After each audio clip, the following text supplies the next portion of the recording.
2019లో పాయకరావుపేట నుంచి కొవ్వూరు వెళ్లారు. అక్కడ ఎలక్షన్స్లో ఓడిపోయారు. మళ్ళీ అక్కడి నుంచి ఎలా బౌన్స్ బ్యాక్ అయ్యారు? సార్కి అసెంబ్లీలో నేను ఉండాలి అని ఆయన కోరిక. కొంతమంది నా మీద కొంత వ్యతిరేకత అయితే కొంతమంది స్టార్ట్ చేశారు పాయకరావుపేటలో. పాయకరావుపేటలో స్టార్ట్ చేస్తే సార్ ఏంటంటే రేపు పొద్దున్న వాళ్ళ అనిత ఏమైనా ఇబ్బంది పడుతుందేమో, లాస్ట్ టైం కూడా 2828 మరీ నేరోలో నెగ్గింది, మళ్ళీ వీళ్ళు మళ్ళీ ఇబ్బంది పెడితే అనిత ఏమైనా ఇబ్బంది పడుతుందేమో, మళ్ళీ ఎందుకు కొవ్వూరు అనేసరికి టీడీపీకి కంచుకోట, ఆ కొవ్వూరు పంపిస్తే అక్కడ నాయకులందరూ గెలిపించుకుంటామన్నారు. అక్కడ కూడా ఏదో సంథింగ్ ఇబ్బంది ఉంది జవహర్తో. సో ఇలా షఫిల్ చేస్తే మంచిదని బీఫామ్ ఇచ్చిన రోజు కూడా నా చేతికి బీఫామ్ ఇస్తే ఎందుకు ఏంటని అడగలే. ఎక్కడ సార్ అన్నాను. చూసి కొవ్వూరు వెళ్ళమ్మా అన్నారు. మీ ఇష్టం సార్ అన్న. నేను ఇంకొక మాట కూడా మాట్లాడలేదు సార్తో. మీ ఇష్టం సార్ అన్న. అంటే ఆల్ ది బెస్ట్ అమ్మా, అక్కడైతే గెలుస్తామని ఇస్తున్నానంటే, సార్ మీరు నాకు చెప్పొద్దు, మీరు వెళ్ళమన్నా నేను వెళ్తున్నాను అంతే. బట్ అన్ఫార్చునేట్ ఎలక్షన్ అయిన 2 monthsకి సార్ నన్ను ఒకసారి పిలిచారు. పిలిచారు, వెళ్ళా సార్ దగ్గరికి వెళ్ళా. నాకేంటంటే ఒక పక్క కోపం, ఒక బాధ, కోపం కన్నా బాధ, ఎక్కడో తెలియని బాధ.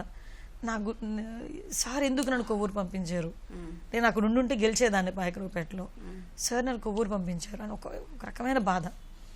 ఆయన లోపలికి పిలవగానే ఏం మానిత ఎలా ఉన్నావు అని అన్నారు. కూర్చో అన్నారు.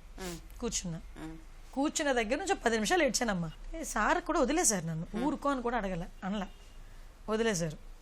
చెప్పమ్మా అన్నారు. సార్ నేను ఏం తప్పు చేశానని పాయకరావుపేట నుంచి కొవ్వూరు పంపించారు, అది ఒక్కటి నాకు చెప్పండి సార్ చాలా అన్నాను. లేదు మిస్గైడ్ అయ్యాను, నాకున్న ఆ టైంలో ఉన్న ప్రెజర్లో రాంగ్ స్టెప్ పడింది, నీదేం తప్పు కాదమ్మా, నాకు బయటికి రావాలంటే ఏదోలా ఉంది సార్ నాకు అన్నాను. నవ్వాడు ఆయన. ఒక నవ్వి 5 నిమిషాలు ఆగి వాటర్ తాగన్నారు. వాటర్ తాగేసాను, కూర్చొని ఇన్ని సంవత్సరాలు సీఎం చేశాను, ఎన్నో రిఫార్మ్స్ తీసుకొచ్చాం. ఈరోజు హైటెక్ సిటీ హైదరాబాద్ డెవలప్ అయిందంటే బికాస్ ఆఫ్ చంద్రబాబు నాయుడు గారు, బికాస్ ఆఫ్ తెలుగుదేశం పార్టీ అని అందరికీ తెలుసు. లాస్ట్ 5 years మనం ఏ తప్పు చేయలేదు, అయినా నాకు 23కి తీసుకొచ్చారు.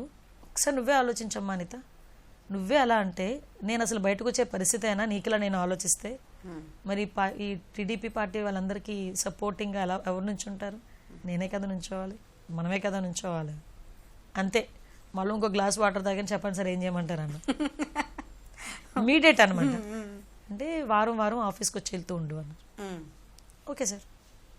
నా టర్మ్ వచ్చేది, ఆఫీస్కి వచ్చేదాన్ని, వచ్చి వెళ్ళిపోయేదాన్ని. తర్వాత వన్ ఫైన్ డే పిలిచి మహిళా అధ్యక్షురాలు చేస్తావా నేను అడగలేదు ఆయన, మహిళా అధ్యక్షురాలు చేయన్నారు. Okay sir. అక్కడ నుంచి స్టార్టింగ్, స్ట్రగుల్స్, ఫైటింగ్ అన్నీ మీకు తెలుసు, కేసులు అన్నీ మీకు తెలుసు. ఇంకా